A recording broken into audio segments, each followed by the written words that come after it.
Meghan Markle is being called egotistical for using her royal title in a video message for parents and children. I'm Meghan, the Duchess of Sussex. Even after leaving the royal family 3 years prior, she still uses her royal title. Now, this video isn't brand new at all, but it's spreading again all over social media thanks to TikTok. Prince Harry, by the way, still calls himself Duke of Sussex. Of course, Meghan still calls herself the Duchess of Sussex. I'm Meghan, the Duchess of Sussex. And their children are known as Prince Archie and Princess Lilibet since King Charles III became monarch in September of 2022. But guys, this has sparked some controversy with some media critics urging them to just stop using their royal titles. Now, in a recent TikTok video, it highlights Meghan Markle and how she introduces herself using her royal title. And then they compare it to how other royals greet the public. Like, some of them, they don't even mention their royal title at all. It's not something that they're gonna just use. I'm Meghan, the Duchess of Sussex. And my name's William. I'm Catherine and this is William next to me. My name's Beatrice. Like, for instance, like when you take a look at the video, like you can hear Meghan say, "I'm Meghan, the Duchess of Sussex," while the Prince of Wales, William, says, "My name is William." Simple, doesn't even mention his title. And then his wife, the Princess of Wales, says, "I'm Catherine and this is William next to me." Again, not using the royal titles at all. And Princess Beatrice is also heard in the video saying, "My name's Beatrice." So they're just introducing themselves with their names. They're not even using their royal titles. By the way, the video of Meghan where she's using her royal title is from the year 2021, reading of her children's book, The Bench, for Brightly Storytime. Hi, and welcome to Brightly Storytime. I'm Meghan, the Duchess of Sussex. And that's an organization promoting children's literacy.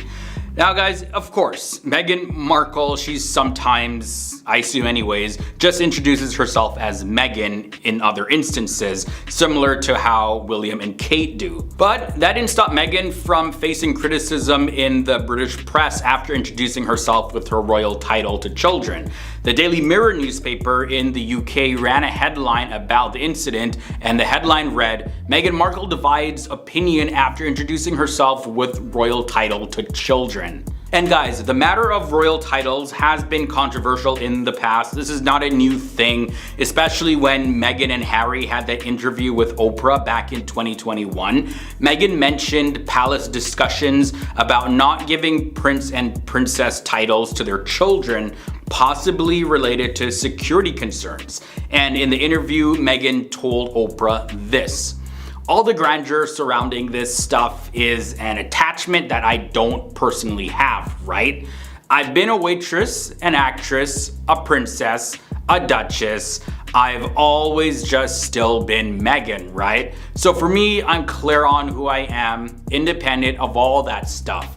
And the most important title I will ever have is mom. I know that." Then Meghan went on to add this statement: "The idea of our son not being safe, and also the idea of the first member of color in this family not being titled in the same way that other grandchildren would be, ... And she went on from there. Concerns and conversations about how dark his skin might be when he's born. What? But you see, her and Harry's children, Archie and Lilibet, they automatically did receive prince and princess titles when King Charles became king in September of 2022. And Harry and Meghan publicly used these titles for the first time during Princess Lilibet's christening announcement. And like I said at the beginning of this video, they still call themselves the Duke of Sussex and the Duchess of Sussex. This comes as a huge surprise as the royal family finally removed one of Prince Harry's royal titles. Prince Harry's His Royal Highness, or HRH title, has been officially removed from the royal family website, marking the completion of a process initiated 3 years ago through the Megxit agreement.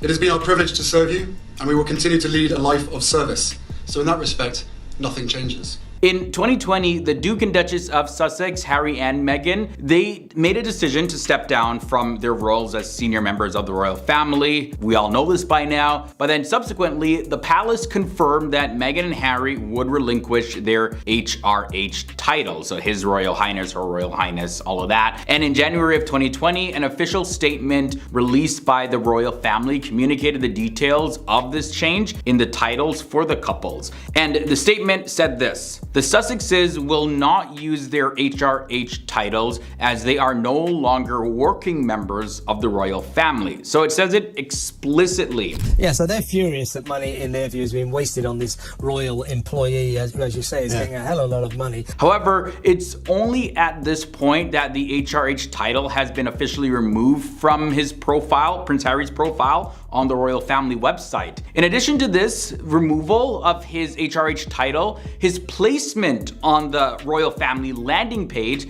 has been adjusted as well. Now positioned closer to the bottom of the list, and he trails only behind Prince Andrew, who of course faced controversy and is now disgraced. That is a very low point to be dropped. Wow.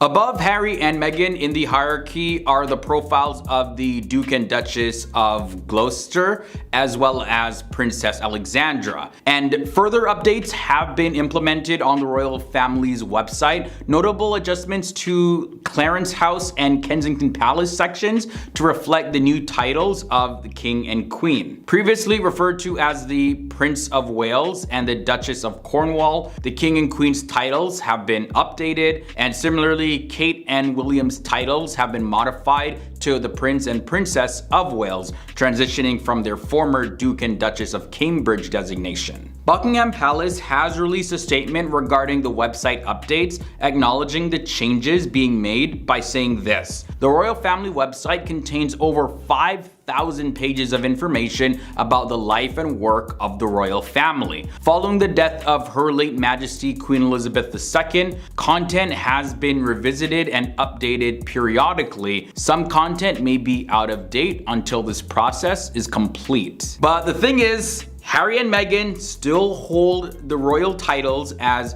Duke and Duchess of Sussex. And I swear they're holding on to those titles with every fiber of their being. Like, it's surprising that so much of what Harry and Meghan have said and done has been to live independently of the royal family institution. He wasn't going to receive security.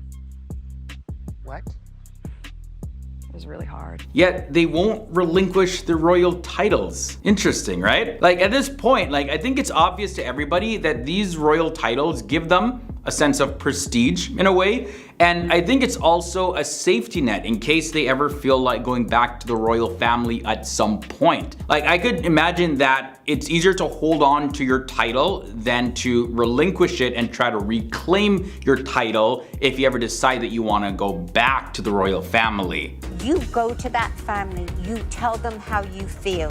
Maybe there's also some legal implications here too, where maybe they have some paperwork signed with the royal family and some agreements that have their titles in them, and they don't want to mess any of those agreements up. I don't know. But yeah, it just seems like they're really trying to hold on to the Duke and Duchess of Sussex titles for whatever reason. Clearly, it's for some type of benefit, because if you want to be independent of the royal family, just be independent of the royal family. Why carry the royal family title? Prince Harry and Meghan Markle still maintain their Sussex Royal website despite a previous promise made when they stepped back from the royal family. I want you to hear the truth from me, as much as I can share, not as a prince or a duke, but as Harry. Even though the Duke and Duchess of Sussex left the firm back in 2020 and pledged to cease using the Sussex Royal title globally after spring 2020, their royal website and Sussex Royal Instagram account with over 9 million followers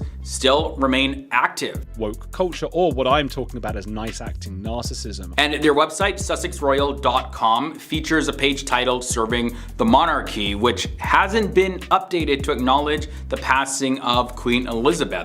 But it doesn't look like Harry and Meghan even cared to update these websites anyways. They kind of just have them lingering around. But still, the royal family is kind of wondering, okay, you're not doing any royal duties, at least don't try to like attach yourself to us in that way. You add this on top of just trying to be a new mom or trying to be a newlywed. As well as somebody from the Sussexes team could at least update the website to reflect some updated, accurate information, especially about the passing of the Queen. So that's the point that's causing a lot of discussion online. The website also does feature a statement from Meghan and Harry, but it's dated back to January of 2020, and it outlines their intention to step back as senior members of the royal family. As time passed, the protective blanket that America threw over Meghan began to slip away. And in the statement, they expressed a desire to achieve financial independence while still supporting the monarchy. Notably, there is no reference to King Charles's coronation on the website,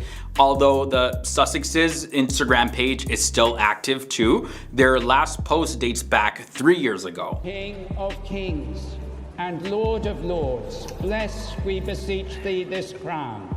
God save the king! And in that Instagram post, the couple expressed gratitude for the support, inspiration, as well as the collective commitment to positive actions in the world. And the ownership of the website sussexroyal.com actually remains anonymous on GoDaddy. But the website's launch reportedly surprised the late Queen, as it was outlining the couple's future royal roles without her prior approval. So they kind of just went on their own anyways and just did it. According to the royal author Omid Scobie in his book Finding Freedom, Meghan and Harry's statement outlining their half-in, half-out model was made before receiving any sort of approval from the Queen. There was also one senior member of the royal family, as mentioned by Omid Scobie in his book, that they noted that the surprise as well as lack of consultation with the Queen really upset the family. It was very unsettling for everybody. They say, oh, this is Meghan and Harry feeding Omid.